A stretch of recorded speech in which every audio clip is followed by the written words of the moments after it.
The video for the 21st of January 2017 is entitled Feeling Abandoned by Many Friends. Commenting on my last video was a longtime friend wrote, quote, "If I believed as you believe, I'd have killed myself decades ago," end quote. This was the man who organized a benefit concert for me following my surgery and health issues in 2015. There are many in that so-called New Thought movement, of which I was a part for many years, who, while still claiming to be friends, do not act as such from my point of view. In some recent cases, the issue is Donald Trump. I guess many in that community supported the murderer, among other crimes, Hellary, because she was a woman. Anyway, another friend keeps telling me that the Republic of the United States is being restored, and visionaries like me will get to play a major role. As I've said before, when they stole my home nearly a year ago, I prayed to die, though I never contemplated suicide. I still have hope that things on this planet will be changed to something more positive, moving humanity in the direction of healing.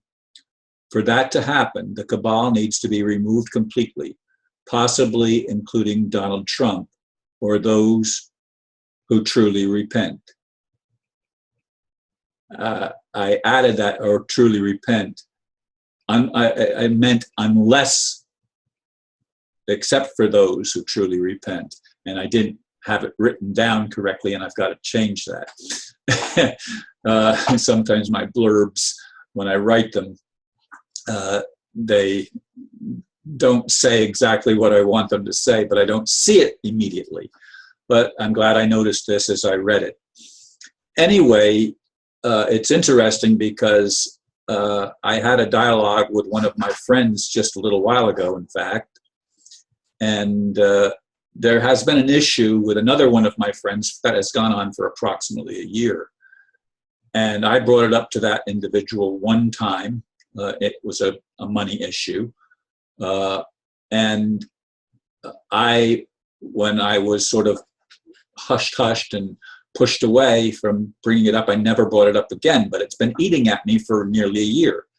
And the friend that I talked to on the phone said, "Would you like me to call that friend and see what I can find out?" So he did. I gave permission, and he did that, and it looks like there's a mending of that friendship, and I'm really appreciative of that.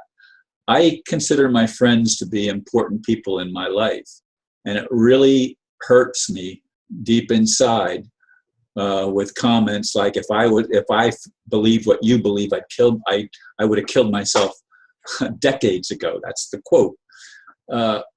In other words, why are you still around? You know, that's how I take it. That may not be the way it was meant, but that's how it comes across to me. And then another one of my friends, as I said, has changed his picture of his Facebook account. I forget what you call the picture. I don't keep changing my picture. I leave it the same for a long, long time. But some people, I guess, change them regularly. I don't know why.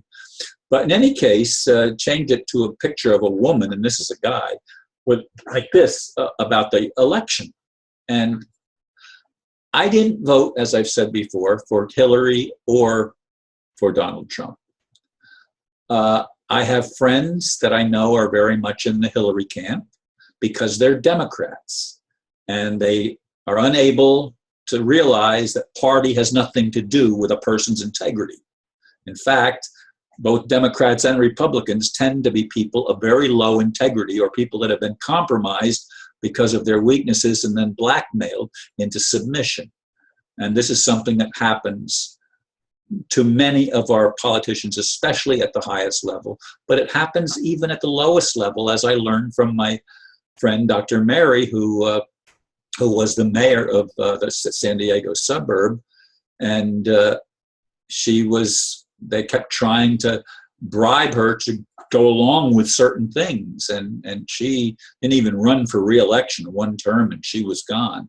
But in any case, the corruption in the government runs high. But I'd like to get it across that many of my friends also voted for Donald Trump. In fact, the meeting that I'll be going to tonight, they want you to dress in red, white, and blue, because pretty much everybody there voted for Donald Trump.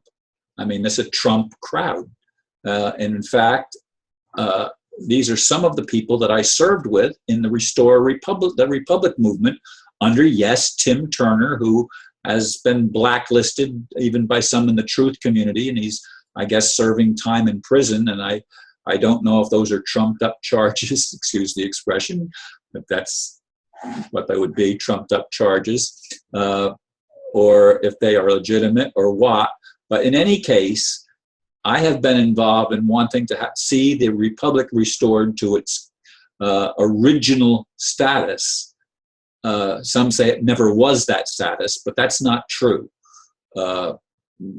Many of our forefathers, especially Jefferson, was very adamantly opposed to British influence. And in fact, the British influence is what the whole revolution was fought over. They wanted Britain to stop trying to meddle in U.S. affairs. They wanted to be a free country, and they finally managed to make it a corporation in 1883, I believe was the year.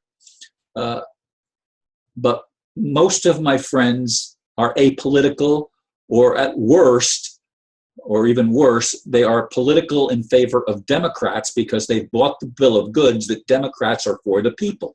That's not true. It's never been true. The Republicans are actually more for the people than Democrats are, but we believe the BS sold to us by Franklin Delano Roosevelt and others throughout our history. Folks, we have to wake up. What's it going to take for us to get it that governments, especially those that are aligned with the Vatican, with the City of London, and with the District of Columbia, those are the three city-states that have been co-opted by dark entities to enslave humanity. And we're never going to be free till we embrace the truth. When we know the truth and see it and embrace it, then we're going to be able to be free. And if my friends don't like that message, then my friends are the ones that need to wake up. They keep saying, Ron, you need to wake up. No, yeah, you're right. I don't know it all. But I've been awake as to the criminality of the system for a very long time. I've been involved in trying to make positive changes for 2 to 3 decades of my life. I've been searching and digging and trying to learn as much as I could learn about what goes on behind the scenes that we're not taught in school, that we're not taught by the system, because it exposes the system's corruption and it exposes the lies. If we were to dig beneath the surface and see some of the people behind the curtain that are actually pulling the strings and trying to make us all nothing more than puppets or clones, whatever. People that are just servants that serve them and do what they're told and don't ever question anything. I will not ever be that person. And no, I don't want to commit suicide. No, I don't wish I died decades ago. I'm sorry. That's just not how I feel. I am actually quite optimistic that we are on the verge of very positive changes, and we're going to see them in spite of Trump, in spite of all the naysayers, in spite of all the people that refuse to wake up and think that somehow we're all supposed to release anything that's negative, any negative belief, and just be positive. It's not going to happen. Anyway, thank you for listening. Namaste.